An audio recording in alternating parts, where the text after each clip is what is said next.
Hi நண்பர்களே, இன்றைக்கி morning பிரேக்ஃபாஸ்ட்டுக்கு மட்டன் கிரேவி தான் பண்ணேன். மார்னிங் சண்டேன்றனால போயிட்டு நான்வெஜ் காலைல எடுத்துகிட்டு வந்திருந்தாங்க. மட்டனும் கொஞ்சம் ப்ரான் எடுத்துகிட்டு வந்தாங்க.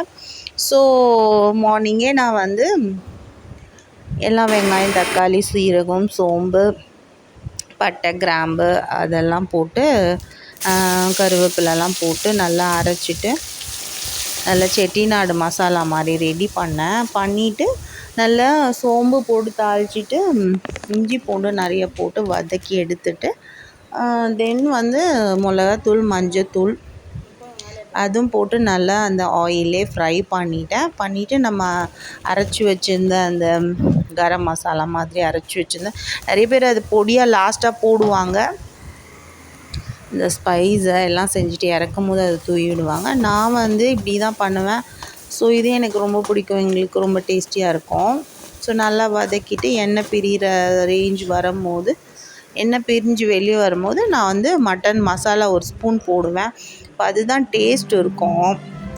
நம்ம என்ன தான் அரைச்சி ஊற்றி பண்ணாலுமே சிலது வந்து இந்த மசாலாலாம் போட்டால் தான் கொஞ்சம் இந்த டேஸ்ட் வந்து வேறு லெவல், நெக்ஸ்ட் லெவல் எடுத்துகிட்டு போவோம். ஸோ நான் அதை போட்டுட்டு மட்டன் போட்டு நல்லா வதக்கிட்டு குக்கரில் போட்டு நல்லா கிரேவி மாதிரி பண்ணியாச்சு. குக்கரில் போட்டு நல்லா வேக வச்சு எடுத்தாச்சு.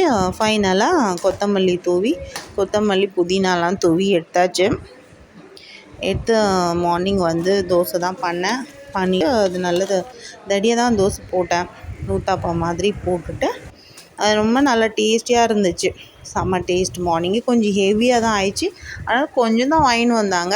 ஸோ நாங்கள் 5 பேர் இருக்கோம். காலையிலே காலியும் ஆயிடுச்சு. கொஞ்சம் தான் இருந்துச்சு பேலன்ஸு. நல்லா காரசாரமாக வந்து ஒரு தோசை பண்ணி மார்னிங்கே சாப்பிட்டாச்சு. சண்டே ஸ்டார்ட் ஆகிடுச்சி அப்படின்னாவே இந்த நான்வெஜ் ஸ்டார்ட் ஆனால் தான் மார்னிங்கே இருந்தால் தான் சண்டே மாதிரி இருக்கா அப்படின்னு என் பசங்க சொல்கிறாங்க. மதியானம் லஞ்சுக்கு என்ன பண்ணலான்னா ப்ரான் வாங்கியிருந்தாங்க. ஸோ 1 கிலோ ரைஸ் போட்டு 1 கிலோ ப்ரான் போட்டு நான் வந்து பிரியாணி தான் பண்ணேன். செம்ம டேஸ்ட்டாக இருந்துச்சு. ஆனால் கொஞ்சம் ப்ரான் 1 கிலோவுக்கு 1 கிலோ 1.5 கிலோ போட்டுருக்கணும் போல் இருக்குது. கம்மியாக அந்த மாதிரி தான் இருந்துச்சு.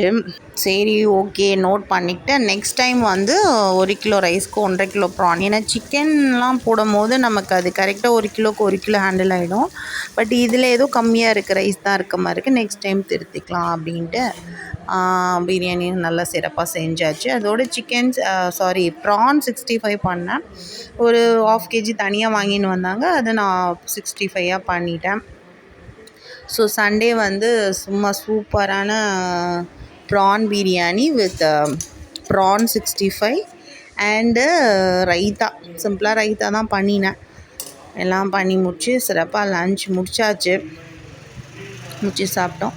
ஸோ நீங்கள் என்னெல்லாம் சாப்பிட்டீங்க அப்படின்னு கண்டிப்பாக கமெண்ட் செக்ஷனில் கமெண்ட் பண்ணுங்கள்.